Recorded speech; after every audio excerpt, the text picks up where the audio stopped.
Hello CMA intermediate students, जैसा कि आपको पता आपने अपना फाउंडेशन का एग्जाम क्लियर करके और अब आप सीएमए इंटरमीडिएट में आ चुके हो। तो मैं सबसे पहले आज आप लोगों को सीएमए इंटरमीडिएट का हमारा जो पेपर कौन कौन सा है इसके बारे में हम डिस्कस करेंगे और इसके साथ साथ मैं आपको कुछ पेपर्स का डिटेल भी बताऊंगा कि कौन कौन सा चैप्टर्स आपको पढ़ना है। जैसे आपका सीएमए इंटरमीडिएट का जो ये कोर्स है दो पार्ट में, दो ग्रुप में बटा हुआ है, दो ग्रुप में आपका बटा हुआ है।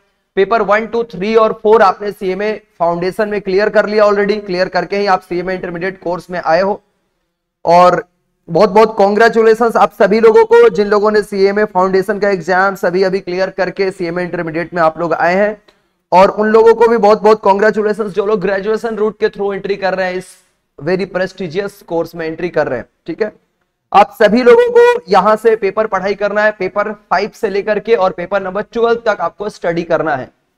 ओके, तो पेपर 5 आपका कौन सा पेपर है? ये है आपका फाइनेंशियल अकाउंटिंग, जैसा कि आप देख पा रहे हो पेपर नंबर 5 है। पेपर नंबर 6 जो आपका है ये लॉ एंड एथिक्स है, ये भी आपको पढ़ना है पेपर नंबर 6। मैं पहले ग्रुप 1 के बारे में आपको बता रहा हूं। ये ग्रुप 1 में 4 पेपर जो है उसमें पहला पेपर जो ग्रुप 1 का होता है जो कि पेपर नंबर 5 है आपके सिलेबस का, यह फाइनेंशियल अकाउंटिंग है। Paper number 6 law and ethics है। पेपर नंबर 7 आपका डायरेक्ट टैक्सेशन है एंड पेपर नंबर 8 जो है आपका ये कॉस्ट अकाउंटिंग है। ये ग्रुप 1 का, ग्रुप 1 जो है सीएमए इंटरमीडिएट का, इसका ये चारों पेपर है। ग्रुप 2 के ऊपर अपने बाद में बात करेंगे, ग्रुप 2 का मैं बाद में डिस्कशन करूंगा। पहले मैं आपको ग्रुप 1 के बारे में बता दूं क्योंकि ग्रुप 1 का ही जो फर्स्ट पेपर है फाइनेंशियल अकाउंटिंग, इसका ही मैं चैप्टर्स का मार्किंग वगैरह कैसे आता है, चैप्टर्स में आपको कौन कौन से चैप्टर्स पढ़ने हैं, इसके मार्क्स डिस्ट्रीब्यूशन कैसे है, ये सब मैं अभी आपको बताने वाला हूं। जैसा कि आप देख पा रहे हो आपका यहाँ पर ये जो स्टडी मटेरियल आपके सामने यहाँ पर ओपन है, ये सीएमए इंस्टीट्यूट का, सीएमए इंस्टीट्यूट के द्वारा इशूड किया गया स्टडी मटेरियल है। अभी फिलहाल आपका सिलेबस 2016 चल रहा है। नेक्स्ट ईयर 2022 में आपका सिलेबस चेंज होगा, बट आप लोगों के लिए वो एप्लीकेबल नहीं होगा। आप लोग 2016 सिलेबस को ही अभी फॉलो करेंगे। आपका एग्जाम से 23 दिसंबर या 24 जून तक तो इसका एग्जाम चलता ही रहेगा 2016 सिलेबस का। तो मेरे बच्चों आपका जो ये चैप्टर्स क्या क्या है, ये चैप्टर्स आप देख पा रहे हैं यहाँ पर, सारे चैप्टर्स का यहाँ पर डिस्ट्रीब्यूशन आपको पूरा दिया हुआ है, लेकिन एग्जैक्ट जो डिस्ट्रीब्यूशन है मार्क्स के साथ ये सारे आपके चैप्टर से इतने स्टडी नोट आपको पढ़ना है। स्टडी नोट नंबर 1 में जैसे आपका फंडामेंटल ऑफ अकाउंटिंग है जो कि पूरा रेक्टिफिकेशन ऑफ एरर्स, डेप्रिसिएशन से यहाँ पर प्रैक्टिकल है, बाकी सारा पार्ट आपको पूरा थ्योरी से भरा हुआ है। ठीक है, और ये कितने मार्क्स का आता है इसका मैंने एक चार्ट बना के रखा है, एक टेबल बनाया, उस टेबल को आपके सामने मैं लेकर आऊंगा। पहले मैं सिर्फ चैप्टर्स का नाम आपको बता रहा हूं, आप देख पा रहे हो यहां पर। And then after accounting for special transactions जैसे bills of exchange, rectification of errors जो है, डेप्रिसिएशन है, कंसाइनमेंट अकाउंट है, ज्वाइंट वेंचर अकाउंटिंग है, ये सारा आप फाउंडेशन लेवल पे भी स्टडी करके आए हैं। इंश्योरेंस क्लेम को छोड़ करके यहाँ पर स्टडी नोट नंबर 1 और 2 ऑलरेडी आप इसके बारे में नॉलेज आपको है, ऑलरेडी आप लोग पढ़ करके सीएमए फाउंडेशन में आए हो। बस यहाँ पे थोड़ा आपको अलग तरीके से क्या तरीका वही होगा, बस आपको कुछ एडवांस, कुछ 2-4 क्वेश्चंस आपको एडवांस करते हुए चलना है। इंश्योरेंस क्लेम आपको बिल्कुल नया पढ़ना है जो कि सीए इंटरमीडिएट में भी होता है कॉमन। इसके बाद आप लोगों को यहाँ पर preparation of the financial statement of profit oriented organisation, that means the final account आपको पढ़ाई करना है स्टडी नोट नंबर 3 में। देन आफ्टर आपका एनपीओ है, नॉट फॉर प्रॉफिट ऑर्गेनाइजेशंस, ये भी आपके सिलेबस में। इनकम्प्लीट रिकॉर्ड्स, सिंगल एंट्री आपको स्टडी नोट नंबर 5 में स्टडी करना है। पूरा पार्टनरशिप, ये पार्टनरशिप जो अभी आप लोग पढ़ाई करोगे, ऐसा ही पार्टनरशिप आपने क्लास 12 के दौरान भी पढ़ाई किया होगा, लेकिन आपका फाउंडेशन में पार्टनरशिप बिल्कुल भी आपको पढ़ना नहीं था, जो कि आप लोगों को इंटरमीडिएट लेवल में पूरा पढ़ना है। Admission, retirement, death, dissolution, insolvency, ये सारा का सारा पार्ट आपको पढ़ना है। ये तो आप लोग डेथ ऑफ पार्टनर तक तो पहले भी पढ़ रखे हो, डिसोल्यूशन ऑफ पार्टनरशिप फॉर्म तक पहले भी पढ़ते हो, थोड़ा मोड़ा तो नॉलेज आप लोगों को होगा, छोटा नॉलेज तो आप जरूर से इसमें कंटेंट करते होंगे। Insolvency of partner, amalgamation of the firms and conversion to a company, और कन्वर्जन और sale of a partnership firm to a company, ये बिल्कुल नया चीज आपको यहाँ पर स्टडी करने को मिलेगा। सेल बैलेंसिंग लेजर, कॉलेज के दिनों में आपने पढ़ाई किया होगा, अगर कुछ लोग कॉलेज में कंटिन्यू कर रहे हैं तो जरूर पढ़े होंगे, और अदरवाइज मैं ये नहीं लेके चलूंगा कि आपने क्या पढ़ा है क्या नहीं पढ़ा है। मैं जब आपको सिलेबस पढ़ाना शुरू करूंगा तो आपको वहां से ही पढ़ाऊंगा जो एकदम आपका बेसिक नॉलेज से लेकर के एडवांस नॉलेज तक आपको हमारे तरफ से दिया जाएगा। आपको नॉलेज कंसेप्ट तो दिया ही जाएगा, साथ साथ आपको एग्जाम्स को भी टारगेट करके आपको पूरा पढ़ाया जाएगा ताकि आप अपने एग्जाम्स में बेहतर स्कोर कर सको। ठीक है। 60, 50, 60 तो एवरेज मार्क्स हो गया। अब आपको 75, 80, 85 के लिए टारगेट करके पढ़ाई करना होगा, ठीक है। और ऊपर का टारगेट आप कर ले तो बहुत बेहतर है। फिर इसके बाद से रॉयल्टीज बिल्कुल नया चैप्टर होगा आपके लिए। Hire purchase and instalment system, branch and departmental accounts, computerised accounting system and accounting standard. तो ये पूरा आपका स्टडी 12 स्टडी नोट आपको यहां पर पढ़ने हैं सीएमए इंटरमीडिएट का फाइनेंशियल अकाउंटिंग पेपर नंबर 5 में, ठीक है। इसके लिए आपको पूरा अभी पढ़ाई अपने टाइम से शुरू करना होगा, काफी सारे क्लासेस देखने होंगे, अकाउंट्स का नॉलेज आपको बेहतर तरीके से लेने होंगे।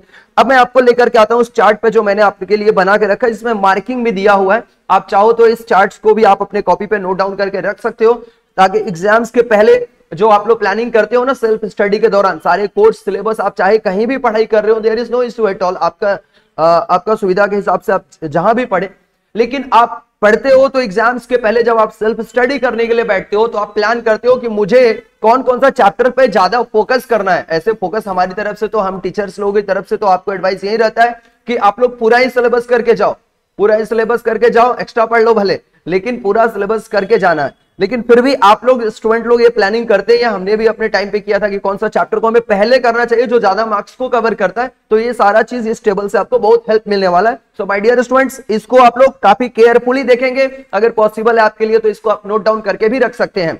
यहाँ पर देखिए सबसे पहले आपको जो यहाँ पर चैप्टर से यहाँ पर फंडामेंटल ऑफ अकाउंटिंग, जो कि थ्योरेटिकल मैटर है, इसमें डेप्रिसिएशन और रेक्टिफिकेशन ऑफ एरर्स भी इसमें कवर्ड है।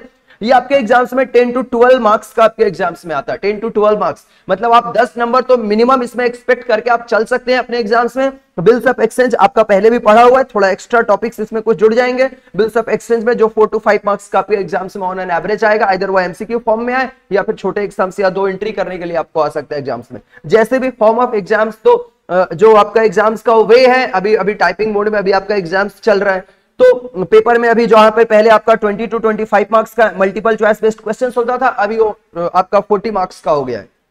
तो आपको एमसीक्यू बेस्ड भी क्वेश्चंस यहां से निकाल कर दिए जा सकते हैं, इसमें घबराने की बिल्कुल कोई बात नहीं है।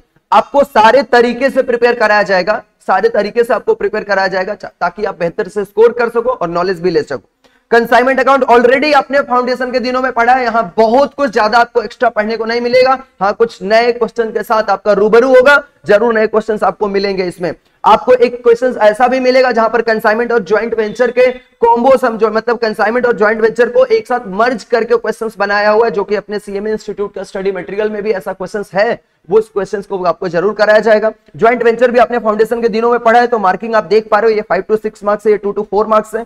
इंश्योरेंस क्लेम, इधर से आपका एक प्रैक्टिकल क्वेश्चन सॉल्व करने आएगा, जो कि 6 मार्क्स का भी हो सकता है और 10 मार्क्स तक का आ सकता है। मतलब ये नहीं है एग्जैक्ट 6 नंबर का ही आएगा या एग्जैक्ट 10 नंबर का भी आएगा, हो सकता है 8 मार्क्स का भी आ जाए आपके एग्जाम्स में, तो वो डिपेंड करता है एग्जाम्स का सिचुएशन के ऊपर। इधर से एमसीक्यू भी आपका निकाल के बनाया जा सकता है, ऐसी बात नहीं कि एमसीक्यू इसमें नहीं बन सकता है। इंश्योरेंस क्लेम पे मल्टीपल चॉइस बेस्ड क्वेश्चंस भी बन सकते हैं। अभी तो पेपर में 40 मार्क्स आपका जब मल्टीपल चॉइस बेस्ड क्वेश्चंस रहेगा, true false fill in the blanks form में जब क्वेश्चंस रहेगा, तो आपको तो प्रिपेयर होना ही पड़ेगा कि सारे चैप्टर से कुछ नंबर रिड्यूस हो जाएंगे, जो कि एमसीक्यू में डाल दिए जाएंगे, और प्रैक्टिकल क्वेश्चंस का जो साइज होगा, क्वेश्चंस वही करना होगा, लेकिन उसका मार्किंग कम कर देगा आपको। ऐसा नहीं कि क्वेश्चंस छोटा बना देगा आपको, आसान क्वेश्चंस दे देगा, इतना भी आसान नहीं दे देगा आपको। आप प्रोफेशनल कोर्स में पढ़ रहे हो, और ये भी नहीं हो कि बहुत हार्ड आपको देगा। आप पढ़ के जाओगे तो आप इजिली उसको अपने एग्जाम में अटेंड कर सकते हो। देन आफ्टर आपका ये तो फाइनल अकाउंट है 7 to 10 मार्क्स। अभी रिसेंटली इस चैप्टर से आपका जो फाइनल अकाउंट जो है ना, ये जून 19 के एग्जाम से इधर से 20 मार्क्स का क्वेश्चंस पूछ लिया था, 20 मार्क्स का क्वेश्चंस पूछ लिया था। तो इधर से आप बड़े क्वेश्चंस भी एक्सपेक्ट करके चल सकते हो। आपका जो भी टाइपिंग मोड वाले एग्जाम्स होगा, उसमें ग्रुप डी में आपका 20 मार्क्स का क्वेश्चन आ सकता है, तो एक 10 नंबर का क्वेश्चन आप यहाँ से 10 से 15 मार्क्स का क्वेश्चन फाइनल अकाउंट में आप एक्सपेक्ट कर सकते हो। वैसा भी क्वेश्चन रह सकता है, एक बड़ा फाइनल अकाउंट का सम आपको करने दे देगा विथ एडजस्टमेंट्स, जैसा आप करते आए हो क्लास 11 से। ये नॉन ट्रेडिंग ऑर्गेनाइजेशन, इसका भी सिमिलर वही बात है, 10 से 15 नंबर में आ सकता है। पार्टनरशिप जो चैप्टर है, इसको तो आप 20 मार्क्स एकदम लेके चलो। अब पार्टनरशिप में सर कौन सा आएगा, ये सवाल आता है आपके जहन में, ये सवाल आएगा कि सर पार्टनरशिप में कौन सा आएगा, पार्टनरशिप में कौन सा टॉपिक ज्यादा इंपॉर्टेंट होता है, वो सब आपको क्लास के दौरान बताया जाएगा। लेकिन आपको पार्टनरशिप में जो मैंने पूरा बताया, आपको एडमिशन से लेकर के admission, retirement, death, dissolution, conversion of the partnership firm into company और sale of the partnership firm to a company, ये सारा टॉपिक्स आपका, इंसॉल्वेंसी ऑफ द पार्टनर्स, ये सारे टॉपिक्स को मिला करके आपका 20 मार्क्स तक का इधर से आएगा एग्जाम्स में। ठीक है, इससे ज्यादा आप नहीं उम्मीद रख सकते हो पार्टनरशिप से, इतना ही का आएगा। बट आपको सारे टॉपिक पढ़ के आना होगा, ओके।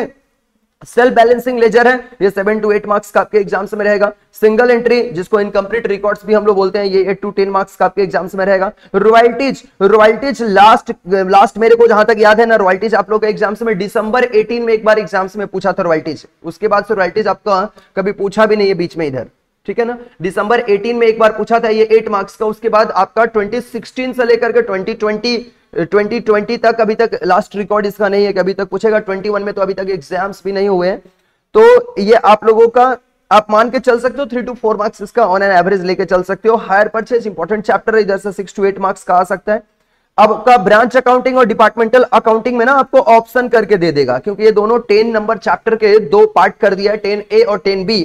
आपको ऑप्शन करके दे देगा ये दोनों का, या फिर एक ही आपका आएगा, या तो ब्रांच आएगा या डिपार्टमेंटल आएगा, या ब्रांच से बड़ा क्वेश्चंस देगा, डिपार्टमेंटल से कुछ एमसीक्यू बेस्ड क्वेश्चंस बनाकर आपको आ सकता है।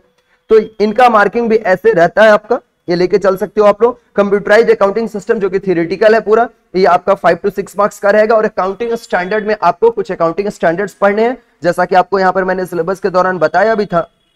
अकाउंटिंग स्टैंडर्ड में आपको AS1, AS2, AS7, AS9, AS10 और इंड AS आपको पढ़ना है। तो ये सारा टॉपिक मिला करके यहाँ पर पूरा आपका इधर से 9 to 10 मार्क्स का आपके एग्जाम्स में रहेगा कॉमन, ठीक है। अब आपको एक प्लानिंग के साथ जब आप क्लास स्टार्ट करोगे हमारे साथ, तो आपको एक प्लानिंग के साथ सारे चैप्टर्स को कराया जाएगा। एक टारगेटेड टाइम होता है, जब आप पहला क्लास करोगे तो फर्स्ट क्लास में आपको बताया जाएगा कि कौन सा चैप्टर कितने मार्क्स का आएगा। पूरा मार्किंग डिस्ट्रीब्यूशन तो मैंने अभी भी बता दिया है, उसमें भी बताया जाएगा। और वहां पर आपको नंबर ऑफ क्लासेस भी लिखा दिया जाएगा कि कौन सा चैप्टर कितने क्लास में आपका कंप्लीट किया जाएगा विथ डिटेल डिस्कशन, ठीक है। और मेरे साथ साथ आपको भी बहुत मेहनत कराया जाएगा यहाँ पर। सो आप लोग एकदम फ्रीली इस पेपर को आप ज्वाइन कर सकते हो। हमारे यहाँ पर सीएमए इंटरमीडिएट के 8 का 8 पेपर टोटल कराया जाता है, मतलब सीएमए इंटरमीडिएट का पूरा पेपर आपको कराया जाएगा। ओके, सारे पेपर होते हैं in detail discussion. CMA institute के पूरा मॉड्यूल को फॉलो किया जाता है। Revision test paper, mock test paper जो आएगा, ये सारे चीजों को फॉलो करते हुए आपको लेक्चर्स हमारे बनाए जाते हैं। ओके, तो इसके साथ मैं अगले क्लास में अगले अपने डिस्कशन में मैं आपको पेपर नंबर 6, पेपर नंबर 7 इन सभी का सिलेबस एक बार कितना मार्क्स का कौन सा चैप्टर से आता है, ये सारा आपको डिस्ट्रीब्यूशन के साथ नए वीडियोस के साथ आपके पास आऊंगा। तब तक के लिए इतना ही। आप इसको चाहो तो लिख के रख सकते हो, इसको मैं आपके स्क्रीन पे डाल दिया हूं एक बार, इसको आप लेके रख सकते हो, ठीक है। Thank you so much my dear students. और आपको सीएमए इंटरमीडिएट में बहुत अच्छे से आप लोग अपना पढ़ाई स्टार्ट कीजिए। बहुत अच्छे से सीएमए इंटरमीडिएट में आपको पढ़ाई करना होगा।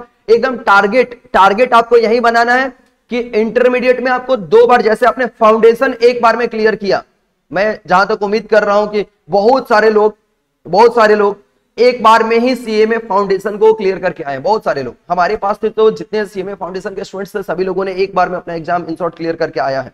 तो आपको यही टारगेट रखना है कि आपको बोथ ग्रुप, पहले तो टारगेट आपको करना है कि दोनों ग्रुप की पढ़ाई आपको करना है, शुरुआत करना है। फर्स्ट डे पे आपको ये नहीं बोलना है कि हम तो एक ग्रुप करेंगे। एक ग्रुप टाइम इस बार हालांकि कम है, जैसे कि जून में एग्जाम हो जाता था, रिजल्ट आपका पहले आ जाता था, तो पढ़ाई पहले स्टार्ट हो जाता था। इस बार एग्जाम ही काफी लेट से हुआ है, लेकिन फिर भी आप पढ़ाई अपने दोनों ग्रुप का स्टार्ट करो। फॉर्म फिलअप करते वक्त आप डिसाइड कर सकते हो कि हमें ग्रुप 1 अटेंड करना है कि ग्रुप 2 अटेंड करना है कि बोथ ग्रुप अटेंड करना है। लेकिन पढ़ाई जोरदार तरीके से फर्स्ट डे से अगर आप पढ़ाई करेंगे, एकदम फर्स्ट डे से आप टाइम इन्वेस्ट करेंगे, अपने ऐसे स्टाइल में नहीं पढ़ाई करेंगे कि एग्जाम्स आएगा तब शुरू करेंगे, कुछ महीने पहले अपने फर्स्ट डे से आप पढ़ाई करेंगे तो एग्जाम्स में आप रैंक भी ला सकते हो। और एज वेल एज अगर रैंक बाई चांस आपका नहीं भी आया तो कोई दिक्कत नहीं, आप आसानी से अपने दोनों ग्रुप के एग्जाम्स को क्लियर तो कर सकते हो। जो भी ग्रुप अटेंड करेंगे आसानी से उसको क्लियर कर लेंगे। जो बर्डन्स लेके बच्चे एग्जाम्स में अटेंड करते हैं वैसे नहीं होगा, ठीक है। तो जब आप क्लास में आएंगे आपके साथ सारा डिस्कशन होगा। आज यहीं पे स्टॉप करते हैं। Thank you so much my dear students, bye bye, take care all of you.